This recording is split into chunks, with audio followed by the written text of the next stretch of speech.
বুদ্ধিজীবীদের ভাগ গেছে, পুরান পাগলের ভাগ নাই, এখন হয়েছে নতুন পাগল।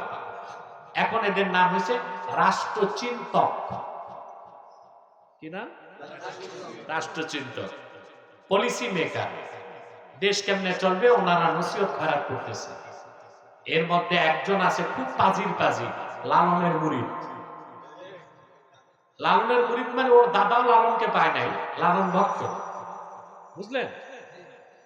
এই শয়তানটা বলছে ঢাকা বিশ্ববিদ্যালয়ে যে আমরা আরবের ইসলাম চাই না। আরবের ইসলাম ছাড়া ইসলাম আছে? এই যে আরবের ইসলাম চাই না, এটা বলার দ্বারা তার কি ঈমান আছে না কট্টর কাফের হয়ে গেছে? নিঃসন্দেহে কাফের হয়ে গেছে। আর বাংলাদেশে একদল মৌলভীও আমাকে কটাক্ষ করে, আব্বাসী সাহেব কথায় কথায় কাফের বলে। তো তোমাদের দেশের মানুষ কথায় কথায় কাফের হয়, আমি কথায় কথায় কাফের বলি। আমি তো আর কারো কোমরে রশি দিয়া বাইদা কাফের বানাই না। সে নিজে কাফের হয়, আমি কি করি? আমার দায়িত্ব ঘোষণা করা, আমি ঘোষণা করে দিই। আমাদের দেশের কিছু বুদ্ধিজীবী আছে, ওদের খপ্পরে পড়ছে কিছু ভণ্ডপীর, আর পড়ছে কিছু মাথা বেচা বক্তা। এরা প্রায় বলে যে বাংলাদেশে সুফি দরবেশরা ইসলাম প্রতিষ্ঠা করছে, ইসলাম প্রতিষ্ঠায় বাংলাদেশে তরবারি লাগে না। এটা একটা ইতিহাসের নামে মিথ্যা প্রচার। এরপরে বুদ্ধিজীবীরা আবার কি বলে জানেন? বলে আমরা রেডিক্যাল ইসলাম মানি না, আমরা পলিটিক্যাল ইসলাম মানি না, আমরা সুফিবাদী ইসলাম মানি। এটার অর্থ তাহলে ইসলামকে কি ভাগ করা যায়? ইসলামের কোনো ভার্সন নাই। আমরা কোরআনের রাজনীতির কথা বললে বলে এটা পলিটিক্যাল ইসলাম, জিহাদের কথা বললে বলে এটা রেডিক্যাল ইসলাম, আর শুধু খানকায় আর মসজিদে বসে তসবিহ জপলে তাকে বলে সুফিবাদী ইসলাম। ওরা ওতে খুশি থাকে, ওতেই মনে করে পীর সাহেব বুজুর্গ আল্লাহ ও তো তসবিহ নিয়ে আছে, সমাজ আর রাষ্ট্রের তো খোঁজ খবর নিচ্ছে না। বাজারে চুরি ডাকাতি হয় না, সুদ হয় না, ঘুষ হয় তা তো দেখতেছে না। জানাবে বিচারের বিরুদ্ধে বক্তব্য নাই, দেশ কেমনে চলবে কোনো মাথা ঘামায় না, শুধু হাদিয়া খায়, কোফা খায়, তসবিহ পড়ে। এই সুফিবাদী ইসলামই তো ভালো। নজবিল্লাহ বলবেন না? এই যে ইসলামের ভার্সন বের করা, ঈমান থাকবে? ইসলাম কি বিভক্ত করা যায়? এটা কুফর। এটা কি? ওই যে এখন তো আর বুদ্ধিজীবীদের ভাগ নাই, আছে? আর বুদ্ধিজীবী দেখছি আমি, যত বড় বড় বুদ্ধিজীবী বাংলাদেশের সবগুলো ডিবেটে আমার কাছে শোচনীয় ভাবে হারছে। আলহামদুলিল্লাহ, এটা আল্লাহর হাবিবের জুতা মোবারকের সদকা। আলহামদুলিল্লাহ, এখন তো কোনো বুদ্ধিজীবী বাংলাদেশে নাই আমার সাথে বসবে। এই শয়তানটা এই সমন্বয়কদের মাথা ওয়াশ করে, বুঝলেন? নামটা নিলাম না, কিমভুক্কি মাকার। আপনার কিমভুক্কি মাকার এক টুপি, লম্বা সাদা কুর্তা, এত মোটা পায়জামা পরে, ওর ভিতরে ওর নাতিরে ঢুকানো যাবে, দাড়ি রবি ঠাকুরের মতো নাভি পর্যন্ত, মোষ হচ্ছে 3 ইঞ্চি মোটা, ওর দাঁত গণা যায় না, কটা দাঁত আছে, পিছনে সরস্বতীর মূর্তি আর সামনে লালনের বেহালা। উনি রাষ্ট্রচিন্তক, উনি বুদ্ধিজীবী, উনি আমাদেরকে নসিহত খয়রাত করে আগামীর বাংলাদেশ কি রকম হবে। বেটা, তোর মতো গাঁজাখোর বুদ্ধিজীবীর বুদ্ধি দিয়ে আলেমরা দেশ গঠন করবে না। কিভাবে দেশ চালাতে হয় আলেমরা ভালো জানে, ভালো বুঝে, ঠিক না? ইসলামের কোন ভার্সন নাই, ইসলাম একটাই। সুবহানাল্লাহ। ইসলামী রাজনীতি পূর্ণাঙ্গ ইসলাম নয়, পূর্ণাঙ্গ ইসলামের অংশ। জিহাদটা পূর্ণাঙ্গ ইসলাম নয়, পূর্ণাঙ্গ ইসলামের অংশ। তরিকত, তাসাউফ, পীরি, মুরিদি পূর্ণাঙ্গ ইসলাম নয়, পূর্ণাঙ্গ ইসলামের অংশ। ইসলামের কোনো ভার্সন নাই, ইসলামকে বিভক্ত করা যায় না। ইসলামকে আল্লাহ বলেছেন সিরাত, সিরাতিল আজিজিল হামিদ। এটা মহান আল্লাহর পথ, মহান আল্লাহর মত। বলে সুবহানাল্লাহ। আমাদেরকে ভুল ইতিহাস শোনায়, বলে তরবারির জন্য তো ইসলাম প্রতিষ্ঠিত হয় নাই। তো এক বুদ্ধিজীবী আছে না, ওই যে 71 সালে পাক বাহিনীর মুরগি সাপ্লাই দিত, এটা আমার সাথে ডিবেটে 21 সালে হারছে। জানেন তো আপনারা?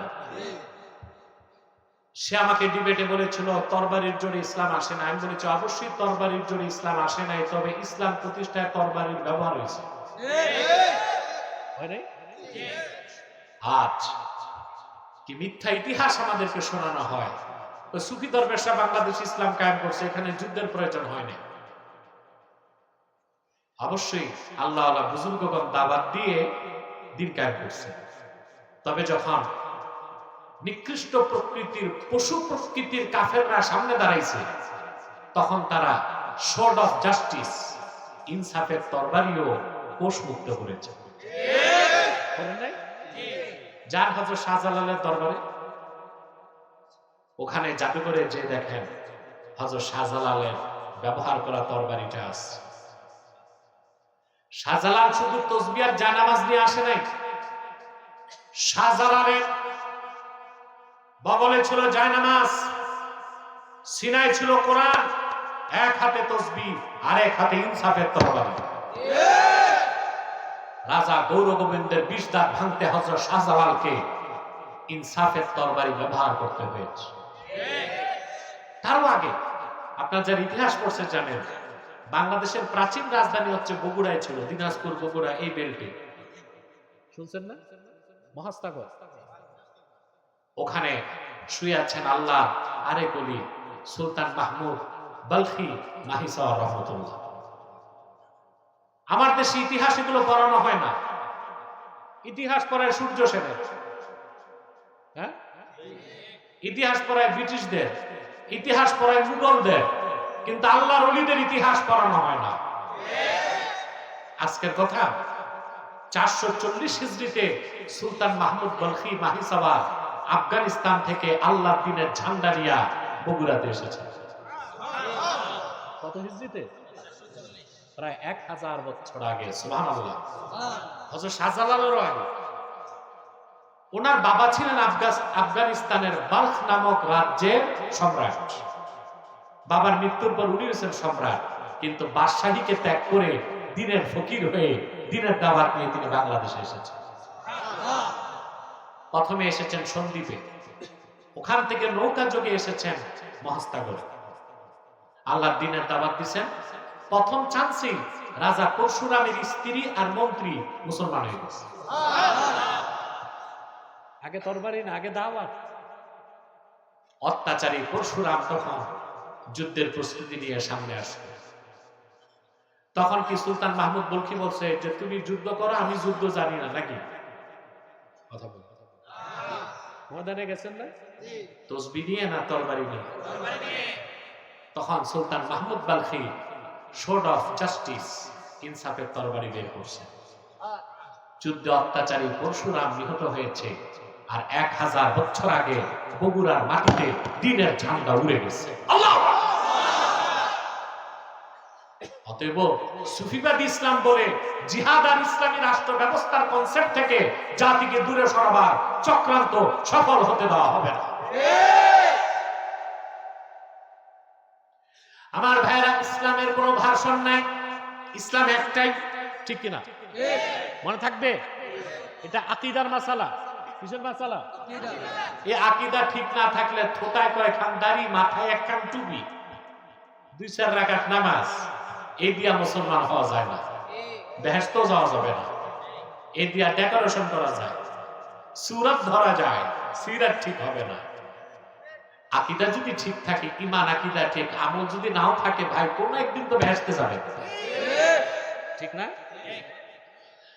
দ্বিতীয় প্রশ্ন, আমাদের দেশে আরেকটা খ্রিস্টানদের চক্র কাজ করতেছে, মুভ ফাউন্ডেশন, কি না? এরা আবার কিছু মৌলবী খরিদ করছে, মৌলবীরা প্রচার করে সাম্প্রদায়িক সম্প্রীতি, ইন্টারফেথ কনসেপ্ট অফ ইন্টারফেথ, আন্তঃধর্মীয় মতবাদ। দেখা যায় এরা বিভিন্ন সময় সমাবেশ করে, একই স্টেজে মৌলবী, ঠাকুর, পুরোহিত, ব্রাহ্মণ সব একসাথে বসছে, ওনারা সম্প্রীতির কথা কয়। এগুলো হচ্ছে জাতিকে বিভ্রান্তিতে ফেলে দেওয়া। তারা প্রচার করে ইসলাম ইজ দ্য বেস্ট, ইসলাম সর্বশ্রেষ্ঠ। এতটুকু বললে আপনি মুসলমান হবেন না, আপনাকে বলতে হবে Islam is the best, Islam is the last. ইসলামই শ্রেষ্ঠ, ইসলামই শেষ। সুবহানাল্লাহ বলে। তখন আর ইন্টারফেস আপনি না চলে যাবেন, আপনার ধৈর্য আছে আল্লাহর রহমতে, বসেন মুনাজাত করে যাবেন। উনি বিদায় নিয়ে রাখছিল যে আস্তে করে উনি ফুটুস হবে, কিন্তু আল্লাহর বান্দা বয়স হইল, ধৈর্য আছে। আলহামদুলিল্লাহ, আল্লাহর কোরআনের মহব্বত আল্লাহ তার অন্তরে আরো বাড়ায়। আর 10 মিনিট কষ্ট করবেন তো, তাহলে আমি একটা পর্যায়ে যে আপনাদেরকে ছাড়তে পারবো ইনশাআল্লাহ। তো যে কথা বলছিলাম, Islam is the best, Islam is the last. Islam তো অবশ্যই সর্বশ্রেষ্ঠ, আর ইসলাম অবশ্যই অবশ্যই অবশ্যই চূড়ান্ত। এর বাইরে কোনো কিছু। এখন আপনি বলতে পারেন কেন, এটা কেমন কথা? মুসা নবীও তো আল্লাহর কাছ থেকে ধর্ম এনেছেন, ঈসা নবী আল্লাহর কাছ থেকে ধর্ম এনেছেন, আমি ইসলামও মানবো, মুসলমানও হব, ওইসব ধর্মের ভালো কাজগুলো তো নিতে পারি। প্রশ্ন আসে না? এটা একটা প্রশ্ন হতে পারে।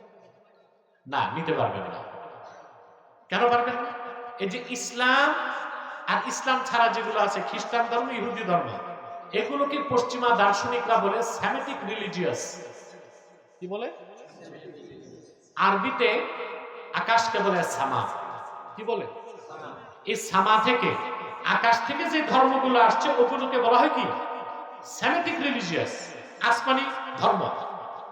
তো কেউ বলতে পারে ঈসা নবীর ধর্ম, মুসা নবীর ধর্ম, যেগুলোর বর্তমান নাম ইহুদি ধর্ম, খ্রিস্টান ধর্ম, এগুলো তো আসমান থেকে এসেছিল, তো ভালো কিছু থাকতে পারে, নিতে সমস্যা কি? কথা বলেন। জবাব হচ্ছে, ওষুধ যত দামি হোক, ডেট ফেল ঔষধ খেলে রোগী কোনোদিন ভালো হয় না, বরং তাড়াতাড়ি মরে যাবে। ওষুধ দামি, কিন্তু ডেট এক্সপায়ার্ড। ওই ঔষধ ডাক্তার রোগীকে দিবে, যদি দেয় মেয়াদ উত্তীর্ণ ঔষধ খেলে রোগী ভালো হবে না মরে যাবে। ক্যান্সারের একটা কেমোথেরাপির ইনজেকশনের দাম উন্নত মানেরটা 1,20,000 টাকা। এতটুকু শিশি, কত দাম? কিন্তু মনে করেন আজকে পর্যন্ত তারিখ আছে, আজকে পর্যন্ত তারিখ আছে, ওটার দাম 1,20,000। আগামীকাল তারিখ শেষ, ওটা 120 টাকায় কেউ কিনবে? কারণ ডেট ফেল, রিজেক্টেড। মুসা নবী যখন আল্লাহর কাছ থেকে শরীয়ত এনেছিলেন, সেটা আল্লাহর দিন ছিল। ঈসা নবীর আগমনের মাধ্যমে মুসা নবীর শরীয়ত রিজেক্ট হয়ে গেছে। আবার আল্লাহর আখিরি নবী মুহাম্মদ সাল্লাল্লাহু আলাইহি সাল্লামের মাধ্যমে দিন পরিপূর্ণ করে আল্লাহ ঈসা নবীর দিনকে রিজেক্ট করে দিয়েছেন, ঈসার শরীয়তকে রিজেক্ট করে দিয়েছেন। এখন ঈসার শরীয়ত চলবে না, মুসার শরীয়ত চলবে না, শুধুমাত্র মুহাম্মদ সাল্লাল্লাহু আলাইহি ওয়াসাল্লাম আল্লাহর পক্ষ থেকে যে দিন রেখে গেছেন, সেই দিন ইসলাম হচ্ছে পূর্ণাঙ্গ জীবন বিধান। Islam is the best, Islam is the last. ইসলামই সর্বশ্রেষ্ঠ, ইসলামই চূড়ান্ত। ইসলামের কোনো ভার্সন নাই, ইসলামকে বিভক্ত করার কোনো সুযোগ নাই। সুবহানাল্লাহ বলেন। মুসা নবীর দিন রিজেক্ট হয়ে গেছে, শরীয়ত রিজেক্ট হয়ে গেছে ঈসা নবীর শরীয়তের মাধ্যমে। আর আমার নূর নবীজি মুহাম্মদ সাল্লাল্লাহু আলাইহি ওয়াসাল্লামের আগমনের মাধ্যমে ঈসার শরীয়ত, মুসার শরীয়ত, পূর্বের সমস্ত শরীয়ত রিজেক্টেড হয়ে গেছে, বাতিল হয়ে গেছে, ডেট ফেল হয়ে গেছে, মেয়াদ উত্তীর্ণ হয়ে গেছে। এখন আর ওগুলোকে গ্রহণ করার সুযোগ নাই। সাফ কথা বলেন, না মনে খটখটি আছে? ইসলাম সম্পর্কে সুস্পষ্ট ধারণা আমাদের থাকলে আমরা মুসলিম হতে পারব। কথা বুঝতেছেন? এরপরে আসেন, এই ইসলামকে আল্লাহ বলেছেন সিরাতিল আজিজিল হামিদ। আল্লাহ দুইটা নাম উল্লেখ করছেন, একটা আজিজ আর একটা হামিদ। একটা আজিজ আর একটা কি? এখন আজিজ অর্থ কি? সুবহানাল্লাহ। আহা, আল্লাহর আজিজ নামে আল্লাহ যে কত মহব্বত লুকিয়ে রাখছেন। সুবহানাল্লাহ। আমরা মনে করি রহমান রহিম নামে আল্লাহর রহমত গুলো অনেক বেশি, আল্লাহ তাআলা রহমতে আজিজ নামের মধ্যে রেখে দিয়েছে। যুবকদেরকে আমল দিয়ে যায়, চাকরি পায় না, ব্যবসা উন্নতি নাই, বিদেশ যেতে পারে না, বিয়ে শাদী হয় না। যুবকরা কবিরাজের বাড়ি দৌড়ায়, আর কবিরাজও তখন ভংসন করে কিছু পয়সা গালায়, কাজের কাজ কিছু। আল্লাহর পবিত্র নাম আজিজের আমলটা দিয়ে যায়। বন্ধুরা আমার, যুবকরা বিদেশ যেতে পারো না, চাকরি নাই, বেকার, ব্যবসায় উন্নতি নাই, মনে শান্তি নাই, সংসারে সুখ নাই, কোন কবিরাজের কাছে দৌড়াবার দরকার নাই। ফজর নামাজ পড়ে যায় নামাজে বসে থাকো, সূর্য ওঠার আগ পর্যন্ত 100 বার দরুদ সালাম পড়ে ইয়া আজিজু আল্লাহর এই নামটা 1000 বার উচ্চারণ করে আবার 100 বার দরুদ সালাম পড়ে মুনাজাতে আল্লাহর কাছে চোখের পানি ছেড়ে দাও। 7 থেকে 10 দিনের মধ্যে আল্লাহ রাব্বুল আলামিন তোমার দোয়া কবুল করে নিবে। মনে থাকবে? আবার চালাকি করো না, ফজর নামাজ না পড়ে শুধু যে মসজিদে আমল করলে কাজ হবে না। আগে নামাজ পড়তে হবে, আগে নামাজ পড়তে হবে, তারপরে আমলটা করো। পরীক্ষিত আমল আল্লাহর নামের বরকতে, আল্লাহর নামের ইজ্জতে দোয়া কবুল করে নিবে। মনে থাকবে? আজিজ অর্থ বাংলায় করা হয় পরাক্রমশালী, কিন্তু এই অর্থটা আংশিক এবং অপরিপূর্ণ। আজিজ শব্দের ব্যাখ্যা করতে ইমাম ফখরুদ্দিন রাজি লেখেন, আজিজ অর্থ আল্লাযী লা ইউজাদু লাহু মিসলুন, আকাশ ও জমিনে যার কোনো মেসাল নাই, তুলনা নাই, সাদৃশ্য নাই, ওই মহান সত্তার নাম আজিজ, তিনি আমার আল্লাহ। যার কোনো মেসাল নাই, তুলনা নাই, সাদৃশ্য নাই, সুবহানাল্লাহ, তিনি আজিজ। তার মানে সকল আকারের স্রষ্টা আমার আল্লাহ নিরাকার। এটা আহলুস সুন্নাহ জামাতের আকীদা। আল্লাহর সিফাত নিয়ে ব্যাখ্যা করতে যে দুইটা বাতিল ফেরকা সৃষ্টি হয়েছে, একটা মুজাসসিমা, একটা কি, যারা বলে আল্লাহর আকার আছে, এরা শিরকপন্থী। আরেক দল হচ্ছে মুআত্তিলা, যারা আল্লাহর সিফাতকে অস্বীকার করে। আল্লাহর হাত আছে বলে আল্লাহর হাত আছে বলা যাবে না, এরা হচ্ছে কুফরবাদী। একটা শিরকবাদী আর একটা কুফরবাদী। আমরা বলি সকল আকারের স্রষ্টা আমার আল্লাহ নিরাকার। আজিজ অর্থই হচ্ছে নিরাকার। সুবহানাল্লাহ বলে। আল্লাহর হাত আছে, তবে আমাদের মতো হাত এটা বলা যাবে না, আবার হাত নাই এটা বলা যাবে না। মনে করুন আপনার রাজবাড়ী সদরে 2 সন্ত্রাসী ঝগড়া করছে। সন্ত্রাসীদের নাম তো কি রকম আপনারা জানেন, জুতা পেন্টু, হকি স্টিক বল্টুর মাথা বাড়িস। এখন ওখানে কথা উঠছে যে এখানে আব্বাসী সাহেবের হাত আছে, তার মানে আমার হাত এই হুলাইল থেকে লম্বা হইয়া রাজবাড়ি গেছে। এই হাতের অর্থ কি? আমার মেকানিজম আছে, আমার মেকানিজম আছে। অতএব সব হাতের অর্থ তো 5 আঙ্গুল বিশিষ্ট হাত। ফালাহু ওয়াজহুন লাইসা কা উজুহিনা ওয়ালাহু ইয়াদুন লাইসা কা আইদিনা ওয়ালাহু রিজলুন লাইসা কা আরজুলিনা লাইসা কা মিসলিহি শাই। আমার আল্লাহর চেহারা আছে, আমাদের মতো চেহারা নয়। আমার আল্লাহর হাত আছে, আমাদের মতো হাত নয়। আমার আল্লাহর কদম আছে, আমাদের মতো কদম নয়। ফালাহু ইয়াদুন কামা ইয়ালিকু বিশানিহি। আমার আল্লাহর হাত আছে ওই রকম, থাকা দরকার যেই রকম। সকল আকারের স্রষ্টা আমার আল্লাহ নিরাকার। ওনার কোনো তুলনা নাই, ওনার কোনো সাদৃশ্য নাই, ওনার কোনো অবয়ব চিন্তা করা যাবে না, ওনার কোনো তুলনা নাই। লাইসা কামিসলিহি শাই, ওনার কোনো মিসাল নাই, কারণ উনি হচ্ছেন আজিজ। আল্লাহ ওনার দ্বিতীয় সিফত এখানে উল্লেখ করেছেন হামিদ। হামিদ অর্থ মুস্তাহিকুল হামদে, অর্থাৎ যিনি প্রশংসার একমাত্র দাবিদার। সুবহানাল্লাহ।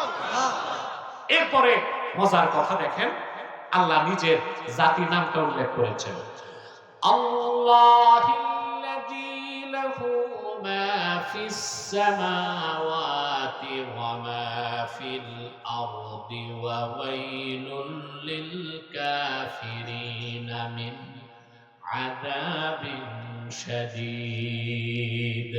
ইসলাম হচ্ছে আল্লাহর পথ, যিনি আজিজ, যিনি হামিদ, যিনি আল্লাহ। লাহু মা ফিস সামাওয়াতি ওয়া মা ফিল আরদ, আকাশ ও জমিনের একচ্ছত্র মালিকানা হচ্ছে আল্লাহ রাব্বুল আলামিনের জন্য। এখন এখানে একটা রাজনীতির মাসালা আছে। কিসের মাসালা? রাজনীতি। আপনারা আলেমদের কাছে যান তালাকের মাসালা নিয়ে, কথা বলুন। নামাজের মাসালা, হজের মাসালা, উমরার মাসালা, যাকাতের মাসালা, সদকার মাসালা। আজকে আমি নতুন করে বলছি রাজনীতির মাসালা। সুবহানাল্লাহ। এটা কি?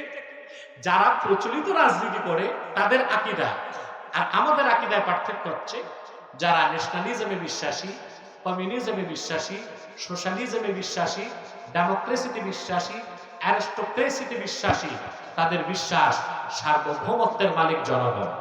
আর যারা উম্মতে মুহাম্মদী ঈমানদার, তাদের বিশ্বাস সার্বভৌমত্বের মালিক জনগণ নয়, সার্বভৌমত্বের মালিক আল্লাহ তাআলা। এই পার্থক্যটা কি? প্রিন্সিপাল পার্থক্য না, বহুত বড় পার্থক্য। যে ব্যক্তি মনে করে সার্বভৌমত্বের মালিক জনগণ, তার রাজনীতির ভিত্তিটা শিরকের উপর। আর যে ব্যক্তি বিশ্বাস করে সার্বভৌমত্বের মালিক আল্লাহ, তার রাজনীতিটা তাওহীদের গণ্ডির মধ্যে হয়। একজনের রাজনীতি হয় শয়তানের তাবেদারি, আর একজনের রাজনীতি হয় আমার আল্লাহর গোলামি। এই রাজনীতি করতে হলে ডেমোক্রেসি তো চলবে না, লাগবে খেলাফা। লাগবে কি? খেলাফা। আমি বুঝাইতে পারতেছি? আর 2-4-5 মিনিট, আর 2-4-5 মিনিট, তাহলে বুঝে যাবেন বিষয়টা। ইনশাআল্লাহ একটা মেসেজ দিয়ে বাড়ি যেতে পারবেন। সার্বভৌমত্বের মালিক কে? আল্লাহ। তিনটা অর্থে, মুলকান, খালকান, আবিদান। এই আকাশ ও জমিনের স্রষ্টা তিনি। আকাশ ও জমিনের মালিকানা তার, আর এই সৃষ্টি জগতের শ্রেষ্ঠ সৃষ্টি মানুষগুলো তার গোলাম। এই জন্য সার্বভৌমত্বের মালিক কে? আল্লাহ। আজকে বাংলাদেশে বিতর্ক চলছে, সংবিধান থাকবে না নতুন হবে। তিনটা দল হয়েছে, কেউ বলে সংবিধান এটাই থাক, আরেক দল বলতেছে সংবিধান বদলানো হোক, আরেক দল বলতেছে একটু ঘষা মাজা হোক। কয়টা ফেরকা হয়েছে? এরা শুধু দুর্বৃত্ত আলেমদের দিকে। আলেমরা এত দল কেন? ওদের মধ্যে দলের অভাব নাই, দলের অভাব নাই। কয়টা ফেরকা হয়েছে? বাংলাদেশে এখন 3টা মাযহাব হয়েছে। কয়টা? এক দল বলতেছে সংবিধান আগেরটাই থাক, আরেক দল বলতেছে সংবিধান পুরা বদলাও, আরেক দল বলতেছে না একটু ঘষা মাজা করো। কিন্তু সবাই শিরকের উপর বিশ্বাসী। সংবিধানের মূল হচ্ছে সার্বভৌমত্বের মালিক জনগণ। এই সংবিধান যদি বদল করা হয়, তো সংবিধানের মূলে থাকতে হবে সার্বভৌমত্বের মালিক কে? আল্লাহ তাআলা। আপনি যখন বলবেন সংবিধান জনগণ সার্বভৌমত্বের মালিক, এই ভিত্তির উপর সংবিধান যদি লিখেন, তাহলে এটা অনেকটা হিন্দুদের মূর্তি পূজার মতো হয়ে যায়। কি রকম? দুর্গা পূজা, সরস্বতী পূজার আগে হিন্দুদের একটা মূর্তিও কি থাকে? এগুলো ওরা পূজার আগে বানায় নিজ হাতে, তারপরে এগুলোর উপর ঈমান আনে, আবার পূজার পর এগুলোকে কি করে? ডেস্ট্রয় করে দেয়, ঠিক না? আমার একটা মজার কথা মনে পড়ছে। হযরত ওমর রাদিয়াল্লাহু তাআলা আনহু, তিনি একদিন বসে আছেন, হঠাৎ তিনি মুচকি হাসি হেসে ফেলছেন। তো ওনার সামনে লোকজন বলতেছে, হুজুর কথা নেই বার্তা নেই, আপনি হাসলেন কেন? বলে, ইসলাম গ্রহণের আগে জাহিলি যুগে আমরা কত নির্বোধ ছিলাম, ওটা মনে পড়াতে হাসছি। তো লোকজন বলেন, বিষয়টা কি? বলে, দেখো, কুন্না ফিল জাহিলিয়াতি নাসনাউ সানামাম বিল আজওয়া থুম্মা নাকুলুহু। ইসলাম গ্রহণের আগে জাহিলি যুগে আমরা খেজুর দিয়ে মূর্তি বানাইতাম, ঈমান আনতাম, বুকে রাখতাম, মাথায় রাখতাম, সুমা খাইতাম, বগলে রাখতাম, সাজদা করতাম, শ্রদ্ধা করতাম, ক্ষুধা লাগলে খেয়ে ফেলতাম।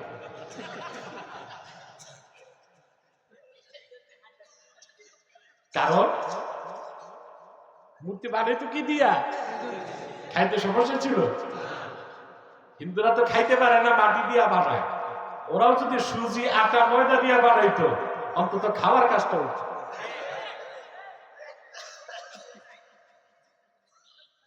তা এখন আমরা কি করছি? আমরাই মানুষেরা বসে সংবিধান রচনা করি, ঈমান আনি, সময় মতো খেয়ে ফেলি, ঠিক না? আল্লাহ স্পষ্ট করে দিয়েছেন, লাহু মা ফিস সামাওয়াতি ওয়া মা ফিল আরদ, আকাশ ও জমিনের মালিকানা কার? আল্লাহ। এরপর আমি তরজমা করে দিচ্ছি, ওয়াইলুল লিল কাফিরিন মিন আযাবিন শাদীদ, অবিশ্বাসী কাফেরদের জন্য দুর্ভোগ রয়েছে, তাদের জন্য জাহান্নামের কঠিন শাস্তি। الذين يستحبون الحياة الدنيا على الآخرة ويصدون عن سبيل الله ويبغونها عوجا। কাফেররা দুনিয়ার জীবনটাকে আখিরাতের উপর প্রাধান্য দেয়, আর মানুষকে আল্লাহর সঠিক আল্লাহর পথ, দ্বীনের পথ থেকে সরায়।